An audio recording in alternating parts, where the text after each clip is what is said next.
Assalamualaikum warahmatullahi wabarakatuh. Selamat datang kembali di channel Steremas. Kali ini Bang Al akan membawakan sebuah kisah menyeramkan yang berjudul Anakku Menjadi Tumbal Juragan Perahu Nelayan. Sebelum videonya kita mulai, saya ingin mendoakan semoga kalian semua yang nonton di channel ini selalu diberi kesehatan, rezeki yang lancar dan dijauhkan dari segala gangguan, baik yang tampak maupun yang tak kasat mata. Amin. Jangan lupa tetap jaga diri dan iman kalian. Satu lagi, jangan lupa untuk subscribe, like, komen, share, dan bunyikan loncengnya agar kalian tidak ketinggalan update cerita dari Bang Al. Tanpa berlama-lama lagi, mari kita masuk ke ceritanya. Sejak malam itu, rumah kami tak pernah benar-benar tenang. Dindingnya masih berdiri, atapnya tak bocor, dan perabotnya tetap di tempat. Tapi atmosfernya, ruhnya, seperti sudah ditinggalkan cahaya. Rumah ini masih berbentuk, tapi jiwanya sudah bukan milik kami lagi. Yakni makin sering termenung. Arga lebih pendiam dari sebelumnya. Dan Dimas, anak bungsuku yang dulu riang, mulai menanyakan hal-hal aneh. Ayah, kalau kita tidur, kenapa rasanya ada yang duduk di ujung kaki? Aku hanya bisa memeluknya, menyembunyikan kegelisahan di balik senyum palsu, karena aku pun merasakan hal yang sama. Setiap malam, tubuhku terasa berat seolah ada mata yang mengawasi dari langit-langit. Seolah rumah kami kini dipenuhi makhluk yang tak terlihat, tapi nyata kehadirannya. Pagi-pagi buta, aku mendengar suara gaduh dari kamar anak-anak. Saat aku masuk, kulihat dinding kamar penuh coretan hitam. Gambar-gambar seperti simbol yang tak kupahami. Lingkaran, silang, dan sesosok bertanduk yang digambar dengan arang. Siapa yang menggambar ini? Tanyaku, berusaha tak panik. Arga hanya menunjuk ke sudut kamar, tempat kosong di bawah gantungan pakaian. Dia yang ngajarin. Yani berlari keluar kamar. Ia gemetar, tangannya dingin seperti batu. Aku gak kuat, Mas. Kita harus pergi dari rumah ini, dari tempat ini. Aku takut kehilangan anak. Tapi pergi kemana? Keluar kampung berarti membawa beban ini ke tempat lain. Dan aku belum tahu apakah beban ini akan ikut atau malah meledak jadi kutukan yang lebih parah. Beberapa tetangga mulai menjauh. Mereka menyapa hanya sebentar, lalu cepat-cepat menghindar. Seolah mereka mencium sesuatu yang tak mereka pahami. Suatu malam, Pak Roni, tetangga di rumah sebelah, mengetuk pintu dengan wajah pucat. Ia membawa sehelai kain putih dan menaruhnya di depan rumah kami. Aku tidak tahu apa yang kalian bawa pulang dari laut, Wan. Tapi aku dengar suara tangisan anak kecil dari loteng rumahku tiap malam sejak kau pulang dari pelayaran terakhir. Aku tahu ini bukan anakmu, karena anakmu yang kecil, dia bicara dalam tidur, dan suara yang keluar dari mulutnya bukan suara anak-anak. Lalu ia pergi, tak menunggu jawaban. Hari demi hari, Arga makin lemah. Ia sering demam tanpa sebab, dan matanya kosong menatap langit-langit. Kadang ia berbicara dengan bahasa yang tak kami kenali. Kadang ia menyebut nama-nama yang tak pernah kami ajarkan. Dimas mulai takut kepada kakaknya sendiri. Dia bukan Arga, ayah. Dia bukan kakakku lagi. Dan aku tahu anakku bukan hanya terancam. Ia sudah disentuh, sudah dijadikan pintu oleh sesuatu dari dunia lain. Entah sejak kapan, tapi itu sudah terjadi. Malam Jumat Kliwon, hujan turun rintik. Yani tiba-tiba terbangun dengan jeritan. Aku terbangun dan melihatnya duduk di tengah kamar. Tubuhnya berkeringat dan matanya merah. Aku lihat sosok itu, Mas. Dia berdiri di ruang tamu, hitam, tinggi, dan matanya seperti bara. Dia bilang waktu kita hampir habis. Saat aku keluar kamar, ruang tamu kosong, tapi bau amis dan kemenyan terbakar tercium samar. Dan tikar yang biasa kami gelar untuk sholat basah oleh sesuatu yang lengket. Aku melihat kembali mendatangi pelabuhan, tapi kali ini bukan untuk meminta jawaban. Aku ingin bertemu Juragan Sandi. Rumahnya masih seperti biasa, tertutup, dingin, seperti tak pernah hidup. Tapi pintunya terbuka saat aku datang, seperti sudah menungguku. Juragan duduk di ruang tengah, mengenakan baju putih bersih dan sarung tenun halus. Ia tersenyum, ramah seperti biasa. Tapi di matanya, aku lihat kehampaan yang tak bisa dijelaskan. Kau sudah mulai paham, Yo, Katanya. Anak-anakku berubah. Rumahku bukan rumah lagi. Kau ikut perahu, kau bawa pulang rezeki, tapi kau juga ikut dalam kesepakatan yang tak kasat mata. Kau bagian dari lingkaran. Aku tak pernah menyetujui apapun. Kau tak perlu setuju, cukup ikut. Karena kadang niat mencari rezeki justru jadi pintu paling mudah bagi mereka. Aku mengepalkan tangan. Hentikan ini. Kembalikan rumahku, keluargaku. Juragan tersenyum lebar. Tak semudah itu. Tapi ada satu jalan. Apa? Jadi bagian dariku. Bantu perluas lingkaran. Bawa nelayan baru. Biarkan kapal tetap berjalan. Biarkan sistem tetap hidup. Maka anak-anakmu akan utuh. Rumahmu akan tenang. Aku berdiri. Tubuhku bergetar. Kau gila. Tidak. Katanya datar. Aku hanya lebih jujur soal cara dunia bekerja. Dan sekarang kau punya pilihan. Rumahmu atau hatimu. Aku pulang dalam diam. Yani menatapku. Tahu dari mataku bahwa aku baru saja menghadapi iblis. Aku tak akan menyerah, Yan. Kataku lirih. Tapi sepertinya rumah ini sudah tak bisa diselamatkan. Lalu kita harus pindah. Tapi bukan untuk lari. Kita cari seseorang yang bisa memutus ini, yang lebih tahu dari kita. Dan malam itu, untuk pertama kalinya sejak bertahun-tahun, aku mengetuk pintu masjid tua di tepi pemakaman Kerangsong, mencari seorang lelaki sepuh yang dulu pernah disebut-sebut bisa menutup pintu bagi makhluk dari laut. Masjid tua di tepi pemakaman Karangsong itu nyaris tak terlihat dari jalan utama. Bangunannya lapuk, dindingnya mengelupas, dan gentengnya sebagian besar ditelan lumut. Tapi di balik kesunyian itu, ada sesuatu yang terasa hidup. Bukan kehidupan biasa, tapi kehidupan yang telah lama tinggal di antara batas dunia ini dan dunia seberangnya. Aku mengetuk pintu kayunya pelan. Sekali, dua kali. Tak ada sautan. Tapi daun pintu perlahan membuka sendiri. Suara engselnya mengerang, seperti mengeluh karena dibangunkan dari tidur panjang. Di dalam, bau menyan menyambutku. Lampu minyak kecil berkelap-kelip di sudut ruangan. Dan di pojok ruangan, duduk seorang lelaki tua, berjubah putih lusuh. Wajahnya keriput seperti kulit pohon kering. Dan matanya seperti telaga yang pernah menelan terlalu banyak kesedihan. Kau datang akhirnya, Katanya lirih, tanpa menoleh. Aku melangkah pelan, lututku nyaris kehilangan tenaga. Maafkan saya, Kiai. Saya tak tahu harus kemana lagi. kau bawa sesuatu dari laut, tapi bukan ikan. Aku menelan ludah. Saya hanya nelayan. Saya tak tahu kalau... Ia mengangkat tangan, menghentikan kalimatku. Kau tahu, tapi kau pura-pura tak tahu. Itu lebih berbahaya. Aku duduk di hadapannya, menunduk. Anak-anakmu, rumahmu, mereka bukan sekedar jadi korban. Mereka dijadikan cermin. Cermin?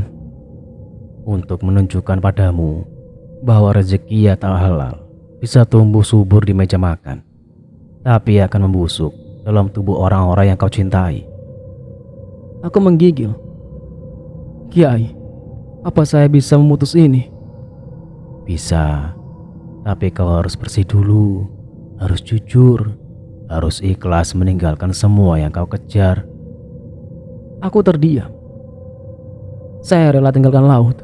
Saya rela hidup miskin. Asal anak-anak saya kembali. Rumah saya kembali. Jai itu menatapku lama. Meninggalkan laut tak cukup, karena laut bukan sumber masalahnya, tapi kontrak tak terucap yang kau buat dengan hatimu. Ia mengambil kendi kecil dari balik kain dan menyodorkannya padaku. Isi kendi ini bukan air, tapi pembuka jalan. Letakkan di bawah bantal anakmu yang pertama. Tapi ingat, kau hanya punya 1 malam.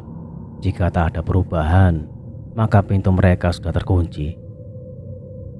Malam itu, aku pulang dengan kendi di tangan. Langit menggulung awan hitam dan angin menerpa rumah kami seperti geram karena aku mencoba melawan.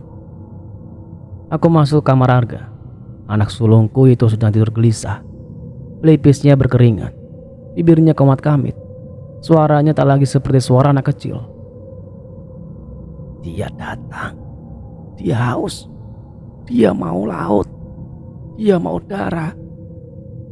Tanganku gemetar saat meletakkan kendi di bawah bantalnya. Lalu aku duduk di sisi tempat tidur, membaca doa yang diajarkan Kiai. Pelan, terbata, dengan air mata menetes di pipi. Yani menangis di ruang tamu. Dimas memeluk boneka kayunya erat. Seakan itu satu-satunya tameng dari dunia yang mulai retak. Sekitar tengah malam, Arga menjerit. Tubuhnya melompat dari tempat tidur. Matanya terbuka tapi tak melihat. Ia berjalan ke arah dinding, menempelkan tangannya, dan mulai menggaruk tembok seperti sedang menggali. Yani berlari menghampiri, tapi aku menahannya. Biar, kataku, biar dia lewati ini.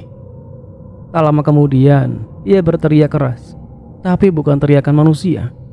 Suaranya lebih seperti suara dari dasar sumur yang kosong. Tubuhnya ambruk. Aku menghampiri, jantungku nyaris berhenti. Tapi saat ku tatap wajahnya, Arga menatapku kembali. Matanya sudah kembali. Tangannya gemetar saat ia berkata lirih. Ayah, aku mimpi laut hitam dan ada tali yang melilit kakiku. Tapi sekarang aku di sini. Aku menangis, menggenggam tangannya erat. Yani memeluk kami, dan malam itu, untuk pertama kalinya sejak lama, rumah kami terasa sedikit hangat. Pagi harinya, aku kembali ke masjid tua. Kiai sudah duduk di tempat semula, seolah tak pernah bergeser. Anakmu selamat, katanya. Tapi itu baru satu. Yang kedua, tanyaku. Masih jadi incaran, karena darahnya masih belum disentuh.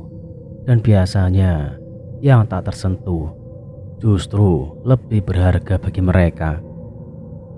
Apa yang harus saya lakukan? Kau harus membuat pilihan, berhenti atau terus. Apa maksudnya? Kau bisa memutus semua ini, tapi kau harus menyerahkan satu bagian dari dirimu. Bukan tubuh, tapi jiwamu. Kau bisa jadi penjaga batas, orang yang berdiri di atas laut dan daratan, menjadi pengingat dan pelindung. Apa artinya itu? Artinya, kau tak bisa jadi nelayan lagi, tapi bisa jadi warga biasa. Tapi kau bisa memastikan anak-anakmu tak pernah disentuh kegelapan itu lagi. Aku terdiam. Kalau kau tak sanggup, maka siap-siap, karena malam Jumat Wage berikutnya mereka akan datang lagi. Tapi bukan hanya untuk anak-anakmu. Aku pulang dengan tubuh seperti dipikul beban ribuan kilo. Di rumah, Dimas menggambar sesuatu di kertas. Ini apa, nak? Tanyaku. Ia menunjukkan gambar 2 orang di tepi laut. Satu berdiri dengan tangan ke langit, satu lagi tenggelam perlahan. Ini ayah yang berdiri, yang tenggelam. Katanya kalau ayah gak cepat pilih, dia yang tenggelam duluan. Aku mengelus rambutnya. Dada ini terasa sesak. Waktu makin sempit dan pilihan itu makin dekat. Langit mendung menggantung sejak pagi. Awan menggumpal tebal seolah langit menyimpan sesuatu yang ingin diluluhkan. Tapi belum waktunya. Suasana kampung nelayan Kerangsong hari itu tidak seperti biasa. Angin laut bertiup lebih dingin. Aroma garam bercampur tanah basah tercium seperti kabar dari dimensi lain. Warga berbisik tentang Jumat Wage. Katanya, malam seperti ini adalah malam batas. Malam ketika roh halus bebas melintasi garis waktu. Ketika pintu-pintu gaib terbuka dan dunia fana rapuh. Tapi sebagian lain menolak percaya. Hanya Wawan, istrinya Yani, dan 2 anak mereka yang tahu betul bahwa malam ini adalah malam yang bisa mengubah segalanya atau mengakhiri semuanya. Siang itu, Kiai dari Masjid Tua kembali datang ke rumah mereka. Ia datang tanpa suara, tanpa salam, seakan dilahirkan langsung dari bayang-bayang pohon mangga yang tumbuh di depan rumah. Kau sudah siap? Katanya pada Wawan yang duduk diam di depan rumah, memandang laut dari kejauhan. Entah siap atau tidak, saya harus, jawab Wawan. Kiai menatapnya dengan sorot dalam. Malam ini dunia pintu akan terbuka. Satu dari sisi terang, satu dari sisi gelap. Tapi yang pertama datang biasanya yang paling cepat mengambil. Wawan menggenggam erat tangannya. Apa yang harus saya lakukan? Kiai mengeluarkan sebuah kantong kain kecil dari balik jubahnya. Di dalam ini ada tanah dari makam bayi, garam dari tengah laut, dan rambut dari anakmu yang pertama. Campurkan ini di bawah alas tidur Dimas. Dan kau, Wawan, harus berjaga di depan rumah. Jangan masuk. Apapun yang terjadi, jangan masuk. Yani mendekat, matanya memerah. Mas, apa ini tidak terlalu berbahaya? Wawan menatap istrinya, menyentuh wajahnya dengan lembut. Kita tidak punya pilihan lain. Aku akan menjaga kalian. Malam mulai turun perlahan, seperti kabut yang melata dari kaki langit. Jam dinding berdetak lebih lambat. Dimas mulai merintih kecil di dalam kamarnya. Arga memeluk adiknya, meski ia sendiri ketakutan. Yani membaca ayat-ayat pendek tanpa henti, peluh membasahi dahinya. Sementara itu, Wawan duduk di depan rumah, sebilah keris kecil di pangkuannya, bukan untuk menyerang, tapi sebagai penjaga. Kiai sudah berpesan bahwa keris ini hanya simbol yang sebenarnya melindungi bukan besi, tapi tekad.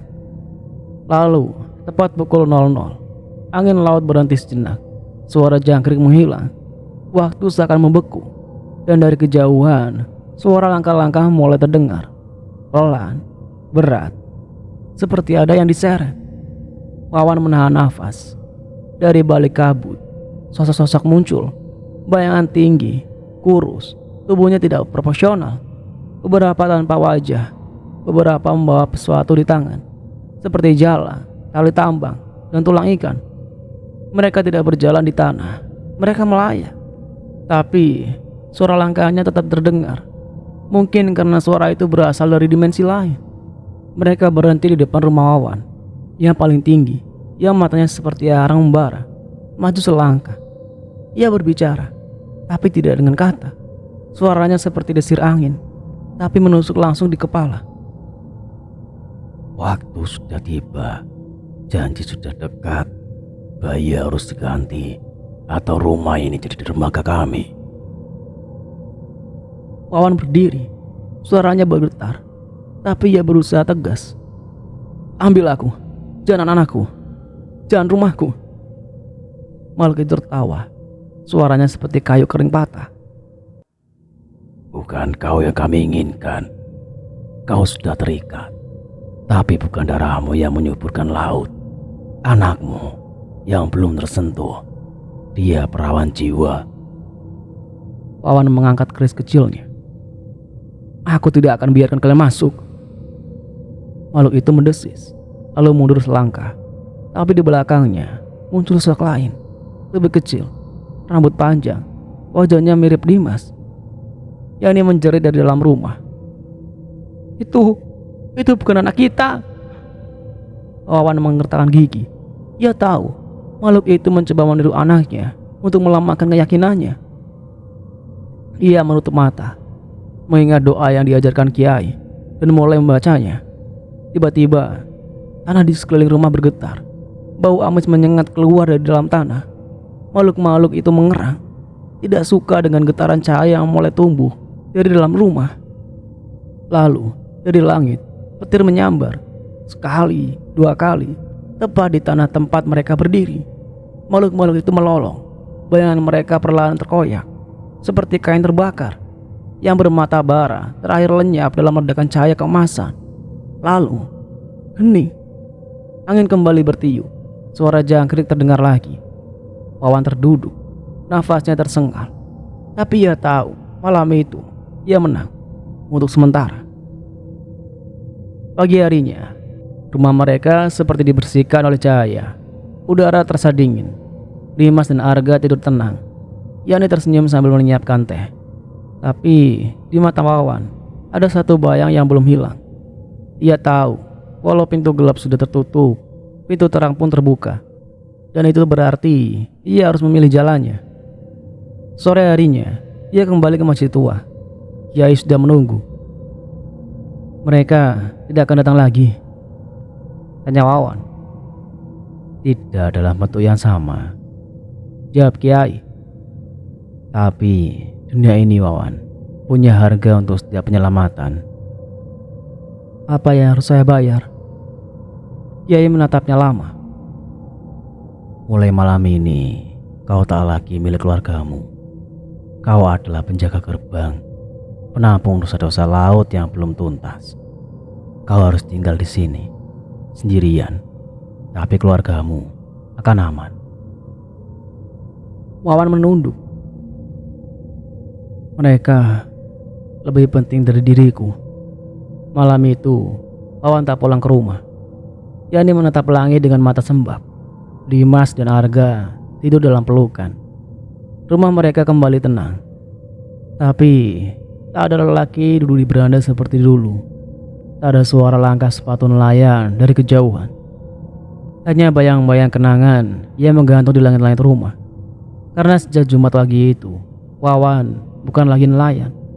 Ia adalah benteng terakhir yang berdiri antara laut dan jiwa anak-anaknya. Langit Karangsong terus kelabu sejak malam Jumat pagi itu. Tapi rumah Wawan tidak lagi diselimuti teror gaib. Justru kini sunyi yang menusuk, seolah alam sedang menahan nafas. Wawan memang tidak kembali sejak malam itu. Ia berhadapan dengan ancaman tak kasat mata. Tapi bukan karena tewas atau lenyap, melainkan karena sebuah keputusan besar.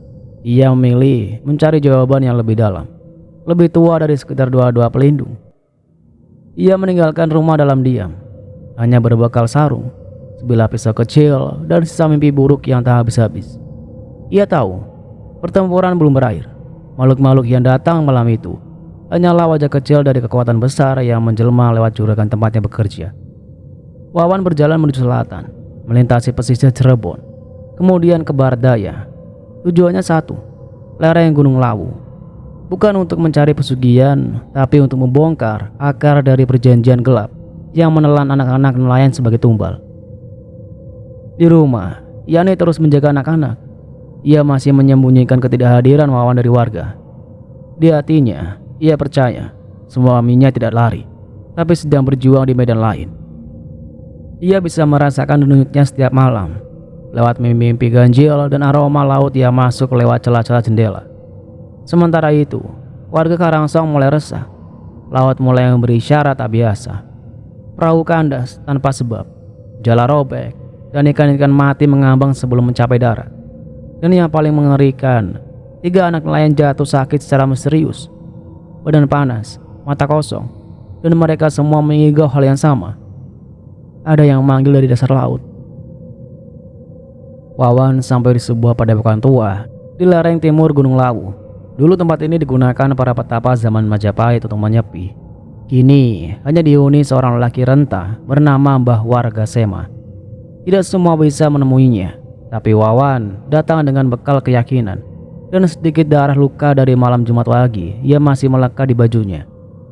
Mbah Wargasema membuka matanya perlahan saat melihat Wawan. Laut marah, anaknya nyaris dibawa. dan nelayan yang datang mencari cahaya. Kau datang di waktu yang tepat. Wawan membungkuk hormat. Saya ingin belajar, Mbah, tentang batas, tentang makhluk yang menuntut tumbal, dan tentang bagaimana memutuskan tali pesugihan dari laut. Mbah Warga Sema tersenyum samar. Kau tidak akan sanggup kecuali kau bersedia kehilangan lebih dari sekedar rumah dan nama.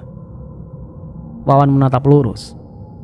Saya sudah kehilangan rasa tidur, Mbah, dan nyawa anak-anak saya yang diincar. Itu harga yang lebih mahal dari hidup saya sendiri. Hari demi hari, Wawan menjalani laku tirakat, berendam di sungai malam hari, berpuasa mutih, berdiam di petak gua sempit di bawah kawah mati. Ia belajar ilmu penjagaan jiwa, membaca raga lawan lewat udara, dan terutama mengenali jejak gaib yang ditinggalkan perjanjian pesugihan. Lewat ajaran Mbah Warga Sema, Wawan mengetahui bahwa pesugihan Juragan Sandi tidak hanya pada penumbalan jiwa anak, tapi juga menambatkan cahaya keturunan nelayan di Karangsong agar selalu tergantung pada kekayaan sang juragan. Maka selama perjanjian itu tidak diputus, warga kampung tak akan benar-benar merdeka. Salah satu syarat untuk memutusnya adalah dengan mencari tanda laut, sebuah benda gaib yang biasa muncul sebagai pertanda bahwa laut tidak lagi menerima tumbal dari manusia. Benda ini bisa berupa batu, kayu, atau bahkan mayat yang dibawa ombak ke darat. Tapi hanya mereka yang memiliki ilmu batin yang mampu mengenalinya. Malam ketujuh di Padepokan, Wawan bermimpi ia berdiri di tepi laut, dan dari kejauhan sebuah perahu kecil terapung menuju pantai.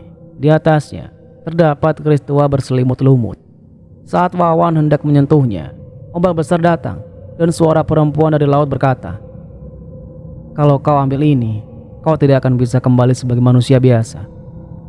Ia bangun dengan keringat dingin, tapi Mbah Warga Sema hanya tersenyum. Itu tandamu. Sudah waktunya kau kembali ke Karangsong.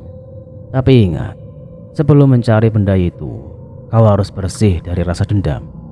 Jika tidak, yang datang bukan tanda, tapi bencana. Wawan pun turun dari Gunung Lawu, membawa bekal ilmu batin, seutas benang hitam pengikat niat, dan mantra tua dari kitab para leluhur. Ia belum tahu apakah yang ia cari akan membebaskan anak-anak dari ancaman, atau justru menyeretnya ke dalam kekuatannya lebih gelap. Namun ia tahu satu hal, ia kini tidak lagi nelayan biasa. Ia adalah ayah yang bersumpah akan melawan laut jika itu harga dari kebebasan anak-anaknya. Malam itu, langit Karangsong gelap total. Tak ada bintang, tak ada cahaya bulan. Seolah langit sedang menyembunyikan wajahnya dari bumi. Laut pun diam, tapi bukan tenang, melainkan seperti menyimpan gelagak yang ditahan dalam-dalam. Di tengah bayang malam, seorang lelaki berdiri di pelabuhan tua. Kumal pakaiannya, wajahnya lebih tirus, tapi sorot matanya tajam. Ia adalah Wawan. Ini bukan hanya sebagai nelayan, melainkan sebagai seorang yang telah membuka matanya terhadap jalur-jalur gaib yang membelit desanya. Ia menatap ke arah gudang tempat Juragan Sandi menyimpan jaring-jaring dan peralatan laut. Gudang itu berdinding kayu jati tua, namun Wawan kini bisa melihat kabut tipis yang berputar di sekelilingnya.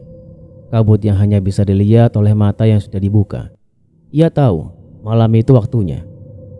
Pagi sebelumnya, Wawan diam-diam mengunjungi rumah dukun tua di pinggir tambak, Mbah Rubiah, perempuan renta yang matanya hampir buta, namun bisa melihat sesuatu yang manusia biasa tak bisa tangkap.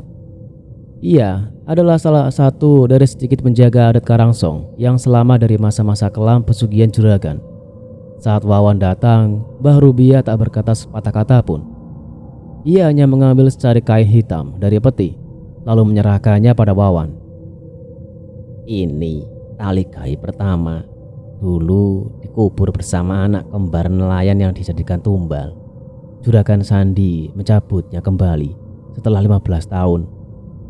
Kalau kau ingin melepas ikatan, kau harus menanamnya lagi. Tapi bukan di tanah, di laut, tepat di titik pertemuan arus." Wawan menerima kain itu dengan kedua tangan gemetar.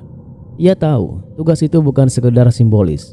Menanam kembali tali itu berarti memutus rantai pesugihan yang sudah menjalar di Karangsong. Dan itu berarti ia harus berhadapan langsung dengan pemilik kekuatan, Juragan Sandi. Malam itu, Wawan menyusup ke gudang juragan. Ia tidak datang dengan senjata, tapi dengan mantra. Dipegangnya seutas rambut dari benang hitam yang diberikan Mbah Rubiah, dan diucapkannya doa dalam diam. Doa yang memanggil penjaga tanah dan laut agar membuka jalan kebenaran. Saat memasuki gudang, hawa panas menyambut. Tapi bukan panas biasa, melainkan seperti dari nafas makhluk yang tidur di dalam tanah. Wawan melangkah pelan, dan di tengah gudang ia menemukan sebuah peti kayu. Di dalamnya bukan emas atau permata, melainkan keris kecil berbungkus kain kafan dan botol berisi darah beku. Itu inti perjanjian. Ia tahu jika ia mengambil benda itu dan menghanyutkannya ke laut, maka ikatan juragan akan retak. Namun sebelum tangannya menyentuh, suara berat menggema dari pintu gudang. Jangan mainkan hal yang tak kau pahami, Wan. Juragan Sandi berdiri di ambang pintu. Wajahnya tenang, tapi mata itu bukan lagi milik manusia biasa. Ada semburat warna hijau gelap dan aura dingin menyebar ke seluruh ruangan. Aku bukan lagi Wawan yang dulu, katanya. Dan aku sudah memahami lebih dari yang kau kira, juragan. Mereka saling menatap. Dua dunia beradu di sana. Kuasaan yang tumbuh dari tumbal melawan cinta seorang ayah yang dibakar dendam suci. Juragan melangkah masuk. Kau pikir kau bisa putuskan ini begitu saja? Aku sudah memberi makan laut selama puluhan tahun, dan kau hanya debu. Wawan mengangkat tali gaib dan menunjukkannya. Kau yang memberi, aku yang mengembalikannya. Karangsong ini bukan milikmu, dan anak-anakku bukan untuk dipersembahkan. Juragan tertawa, tapi tawanya menggema panjang hingga lampu-lampu di luar gudang berkedip. Kalau kau berani mengambil itu, maka kau harus siap kehilangan lebih dari sekedar tubuhmu. Kau akan jadi musuhku, dan kau akan jadi mangsa laut. Namun Wawan tak gentar. Ia membungkus kembali keris dan botol itu, lalu membacakan mantra pelepasan yang diajarkan Mbah Wargesema. Tiba-tiba gudang berguncang. Sebuah bayangan besar menyeruak dari lantai, menggulung debu, dan juragan Sandi berteriak marah. Tapi Wawan sudah berlari keluar, membawa benda-benda itu menuju perahu kecil yang sudah disiapkannya. Laut malam menantinya. Tepat di tengah laut, di titik di mana arus selatan dan utara bertemu, Wawan menunduk dan melepaskan bungkusan itu ke air. Ia mengucap, bukan darah yang kami bayarkan, tapi kesadaran. Bukan anak yang kami serahkan, tapi nyali. Terimalah, laut, dan hentikan lapar yang bukan milikmu. Air mendadak berputar, lalu hening. Tak ada ombak, tak ada suara, tapi di langit kilat menyambar satu kali, dan Wawan tahu satu kilatan telah lepas. Namun perang belum selesai, karena juragan Sandi tidak akan menyerah, dan Karangsong untuk pertama kalinya bersiap menyambut badai yang lahir bukan dari angin, tapi dari hasrat manusia yang tak mau dikalahkan. Dari kejauhan, juragan Sandi adalah gambaran ideal seorang dermawan pesisir. Rumahnya tak pernah sepi oleh orang-orang kecil yang meminta bantuan. Tiap bulan ia menyumbang ke masjid, membiayai sekolah anak-anak nelayan, dan mengadakan kenduri besar pada malam-malam Jumat Kliwon. Masyarakat memujanya, menyebutnya sebagai pelita di tengah kelam kehidupan laut yang kejam.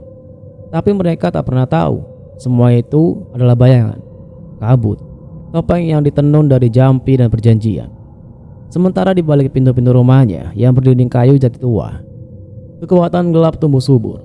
Setiap malam Jumat Wage, juragan Sandi menyendiri di kamar belakang. Tak ada yang boleh masuk, dan dari balik dinding itu suara-suara ganjil terdengar, seperti erangan makhluk laut yang sekarat atau tangisan anak-anak yang terendam air. Setelah Wawan menghanyutkan keris dan botol darah di laut, juragan Sandi berubah. Senyumnya masih ramah, tapi matanya kehilangan kedalaman. Ia menjadi mudah marah, bicara sendiri, dan beberapa kali terlihat duduk sendirian di dermaga, menatap laut seperti sedang menunggu sesuatu.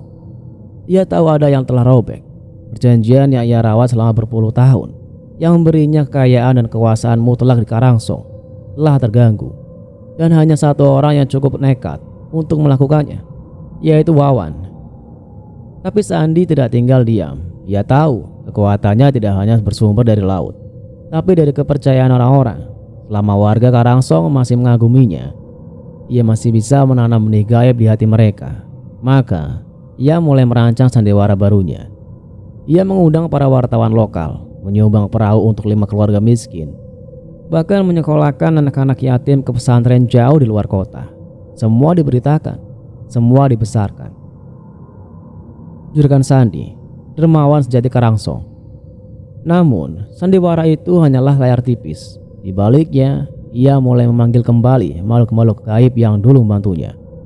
Ia pergi diam-diam ke pesisir sepi, menancapkan paku hitam ke pasir, dan menyiramkannya dengan darah ayam cemani.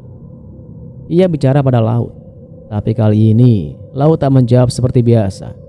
Laut hanya bergemuruh, dan sekali mengempas angin dingin ke arah rumahnya. Ia tahu kekuatannya mulai digugat oleh alam sendiri. Di sisi lain, Wawan tidak diam. Ia mulai bertemu diam-diam dengan beberapa nelayan tua, orang-orang yang sejak lama menyimpan curiga terhadap juragan, namun takut bicara.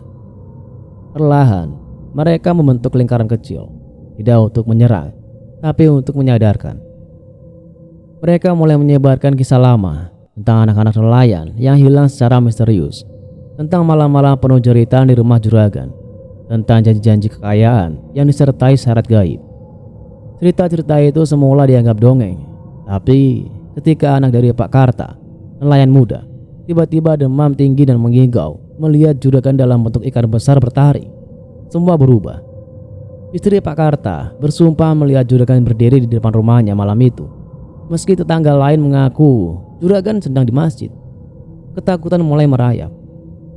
Juragan Sandi mulai kehilangan kendali. Ia mulai mengancam.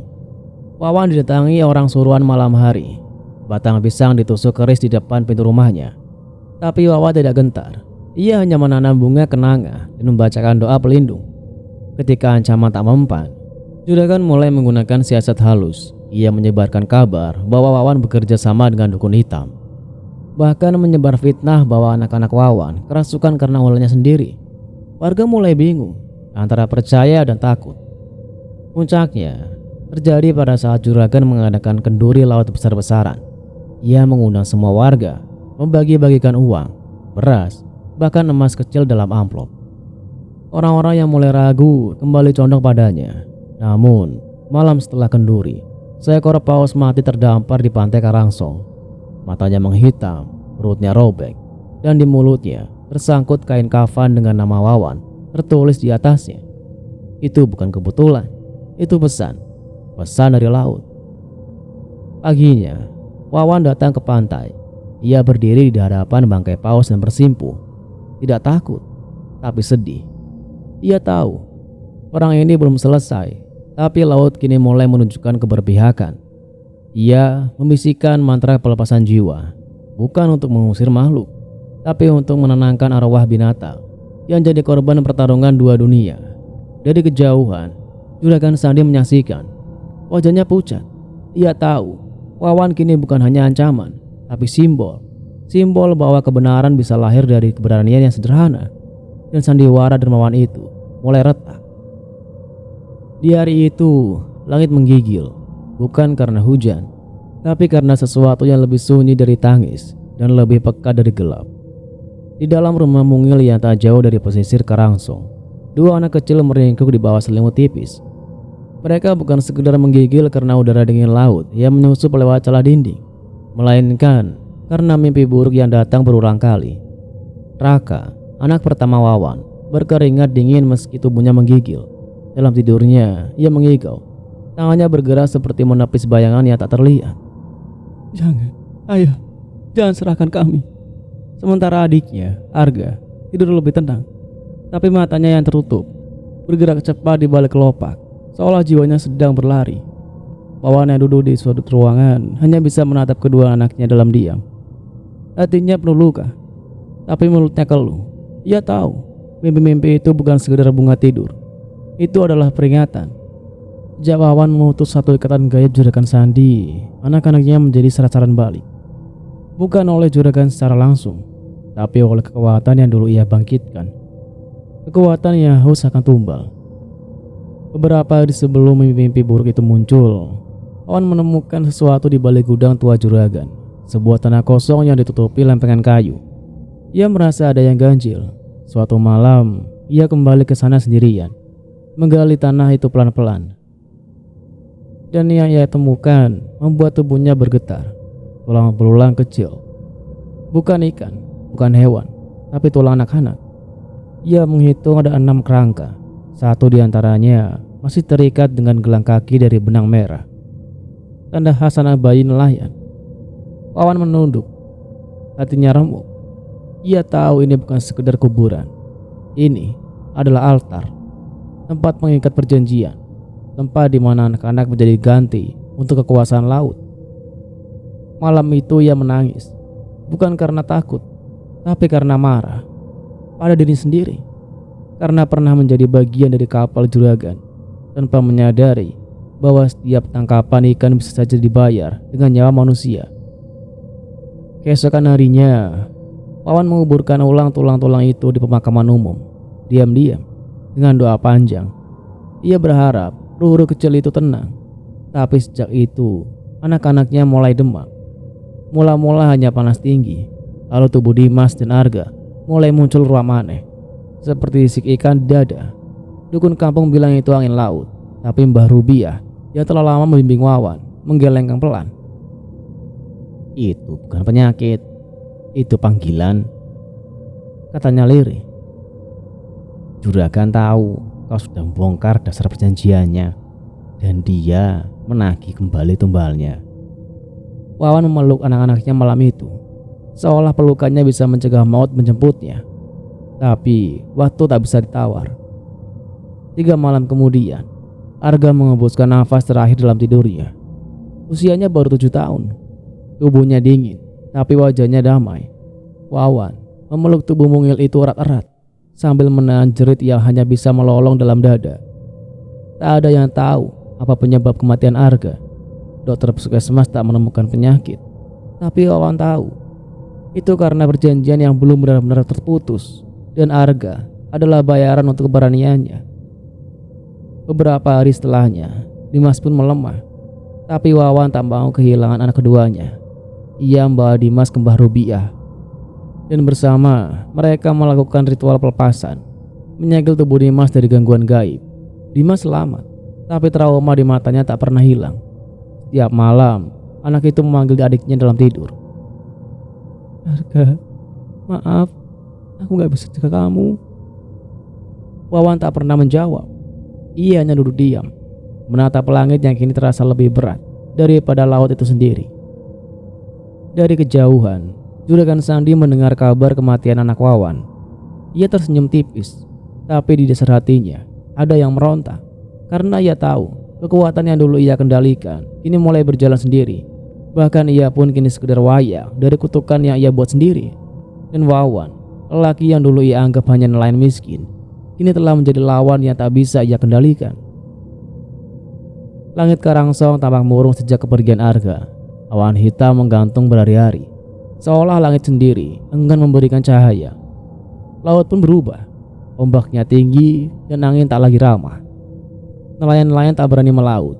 Mereka hanya duduk di dermaga, menatap air asin yang bergejolak, seperti menyimpan amarah yang tak terucap. Di rumah juragan Sandi, suasana juga tak kalah mencekam. Burung-burung tak lagi hinggap di atapnya. Pelataran rumah yang biasanya ramai kini kosong. Anak-anak takut bermain di dekat sana. Bahkan binatang piaraan juragan, anjing-anjing penjaga yang dulu galak, kini mati satu persatu dengan mulut berbuih dan mata kosong. Sandi duduk di dalam kamar, menatap cermin yang retak di sudut ruangan. Di balik cermin itu, ia bisa melihat bayang-bayangan yang aneh. Sosok anak kecil yang berjalan tanpa suara, seorang wanita tua bermata ikan, dan laut yang menyemburkan darah bukan air. Ia tahu kutukan telah lepas kendali. Malam itu, ia mencoba mengulangi pemanggilan gaib di gudang belakang. Ia menggali altar lama yang sempat diganggu Wawan, Tapi tanah itu kini menolak. Ia tak bisa menembusnya. Garisnya patah. Mantra-mantranya tak lagi bekerja. Ia panik. Dan dalam kepanikannya, ia mulai mendengar suara-suara dari dalam dinding rumahnya. Kau telah melanggar perjanjian. Engkau menyerahkan anak-anak, lalu bersembunyi di balik kata dermawan. Engkau akan kami bawa perlahan satu persatu. Sandi menjerit. Ia menyiram dirinya dengan air bunga, membakar dupa, memanggil dukun-dukun bayaran dari luar daerah. Tapi tak ada yang mampu meredamnya. Semua energi gaib yang dulu ia kendalikan kini liar. Bahkan para makhluk yang ia beri makan, penunggu laut, penjaga perahu, dan siluman laut dari lereng Lawu telah berbalik menggigit. Sementara itu, Wawan tak tinggal diam. Luka atas kematian Arga telah menjadikannya baja. Ia tak lagi hanya mencari kebenaran, tapi juga keadilan. Ia kembali mendaki Gunung Lawu, kali ini bersama Mbah Rubiah, untuk mencari ujung dari perjanjian tua itu. Dari puncak Lawu, mereka menemukan sebuah petilasan tua, dijaga oleh penjaga gaib berjubah kabut. Mbah Rubiah mohon izin untuk Wawan masuk ke alam batin petilasan. Di sana, Wawan melihat semua ritual pertama yang dilakukan Juragan Sandi bertahun lalu, saat ia menyerahkan kunci rumah neneknya dan segenggam rambut anak pertamanya sendiri. Perjanjian itu dicatat dengan darah di batu dan tertulis, kekayaan seumur hidup ditukar dengan darah keturunan yang tak akan sempat dewasa. Wawan menggigil. Ia sadar anak-anak bukan hanya tumbal. Mereka adalah utang yang tak pernah dilunasi. Menjaga petilasan memberi Wawan satu benda, segumpal tanah dari dasar Gunung Lawu yang pernah digunakan Sandi saat pertama kali membuka perjanjian. Tanah itu bisa menutup perjanjian, tapi harus digunakan dengan harga yang mahal. Jiwa pengganti yang rela menghapus kutukan. Wawan menyimpan tanah itu di dalam botol bambu dan turun dari gunung dengan tekad baru. Di Karangsong, badai datang lebih dulu dari Wawan. Malam sebelum ia tiba, rumah Juragan Sandi terbakar. Api muncul dari dalam tanah. Tak ada yang bisa memadamkan. Para warga hanya menatap dari kejauhan, dan di tengah kobaran api, mereka melihat siluet Juragan Sandi berdiri. Tubuhnya terbungkus sisik, matanya menyala, dan suara jeritanya seperti ditelan gelombang. Esoknya, yang tersisa hanya puing hitam dan abu. Tak ada mayat ditemukan. Tapi di tengah sisa rumah yang terbakar, Mbah Rubiah yang lebih dulu turun ke sana menemukan benda kecil yang menandakan akhir. Keris patah juragan, terbungkus kain kafan dengan nama Arga dan Dimas tertulis samar di ujungnya. Wawan tiba tak lama kemudian. Ia berdiri di depan puing itu, membuka botol bambu dan menaburkan tanah dari laut perlahan. Angin berhenti, laut menjadi tenang. Langit pun perlahan membuka warna senja. Kutukan itu akhirnya berhenti. Tapi setiap akhir selalu menyisakan luka. Wawan tak bisa mengembalikan Arga, tak bisa menghapus mimpi buruk Dimas. Tapi ia telah memutus warisan kegelapan, agar tak ada lagi anak nelayan yang harus dibayar demi kekayaan segelintir orang. Di pelabuhan, para nelayan mulai bicara tentang Sandi yang akhirnya dibawa laut, tentang Wawan yang kini dihormati sebagai lelaki yang bertarung melawan takdir. Namun Wawan tak mau menjadi pahlawan. Ia hanya ingin menjadi ayah yang tak lagi kehilangan anak-anaknya karena kerakusan manusia. Laut pagi itu diam, lalu diam, seperti menahan nafas sebelum badai. Langit Karangsong menggantung kelabu, tapi bukan hujan yang akan turun, melainkan dendam yang telah membeku bertahun-tahun, kini mencari jalan untuk tumpah. Wawan berdiri di ujung dermaga, mengenakan ikat kepala hitam dan sarung hitam lusuh. Di balik bajunya terselip botol bambu terakhir, sisa tanah Gunung Lawu yang belum ia gunakan sepenuhnya. Ia tahu ini bukan sekedar benda pusaka, tapi peluru terakhir dalam perang yang tak pernah diumumkan. Di sisinya berdiri Mbah Rubiah, lebih kurus dari biasanya, matanya tajam menatap ujung laut. Malam ini bukan hanya nyawa yang akan tagih, gumamnya, tapi takdir. Di sisi lain, dari balik reruntuhan rumah yang dulu megah, Juragan Sandi bangkit. Tubuhnya sudah tak sama, kulitnya bersisik seperti kulit ikan yang busuk. Suaranya dalam dan bergema seperti berteriak dari dalam gua. Ia tak lagi manusia, tapi jelmaan kekuatan yang dulu ia pelihara. Kini merasukinya seluruhnya. Ia menatap laut dengan mata kosong, lalu melangkah ke arah perahunya. Perahu utama yang dulu selalu membawa keberuntungan. Kini perahu itu bergerak sendiri, tanpa awak, mengambang menuju tengah laut. Di sekelilingnya, kabut pekat mengikuti, seolah lautan menyiapkan panggung untuk pertarungan terakhir. Wawan tahu ia harus menjemput akhir. Ia naik ke perahunya bersama Dimas yang bersikeras ikut. "Aku tidak takut ya. Aku ingin melihat akhir dari semua ini." Baru Bia memberi mereka segenggam bunga setaman, 2 potong logam dari keris tua, dan abu dari kemenyan pusaka. "Letakkan di geladak, taburkan saat kau bertemu dia. Jangan biarkan kemarahan menutup mata batinmu. Jika dia datang sebagai iblis, lawan. Tapi jika ia datang sebagai manusia yang menyesal, beri dia akhir yang damai." Perahu Wawan berangkat. Di kejauhan, perahu juragan menyambutnya. Malam itu, 2 perahu bertemu di tengah laut, bukan untuk melaut, tapi untuk menyelesaikan takdir. Ombak besar muncul, langit bergemuruh, dan dari geladak perahu juragan, Sandi melompat. Tubuhnya tak sepenuhnya manusia, separuhnya ditutupi sisik, kukunya tajam, dan suaranya menggema dengan bisikan arwah anak-anak yang pernah ia korbankan. Tapi Wawan tak gentar. "Kau datang untuk menuntut balas," seru juragan. Suaranya bergema hingga ke bibir pantai. "Aku datang untuk mengakhiri," jawab Wawan mantap. Lalu mereka bertarung, bukan dengan pedang atau senjata, tapi dengan kekuatan batin yang sudah diasah, mantra, pusaka, dan kehendak untuk lepas dari kutukan. Juragan melempar jampi, memanggil siluman laut, tapi Wawan menancapkan keris pusaka ke geladak kapal, menciptakan segel cahaya yang membuat lautan mendidih. Pertarungan itu tak berlangsung lama, tapi dalam waktu yang sempit itu, Wawan dan juragan tak hanya bertempur sebagai 2 manusia, mereka bertempur sebagai 2 jalan hidup. Satu mengorbankan demi kekuasaan, satu kehilangan demi kebenaran. Saat juragan roboh di tengah geladak, tubuhnya mencair seperti lendir ikan busuk. Ia menatap Wawan untuk terakhir kali. "Aku hanya ingin hidup tenang, Wan. Itu saja." Wawan menunduk. Ia tahu kalimat itu keluar dari bagian terakhir yang masih manusia.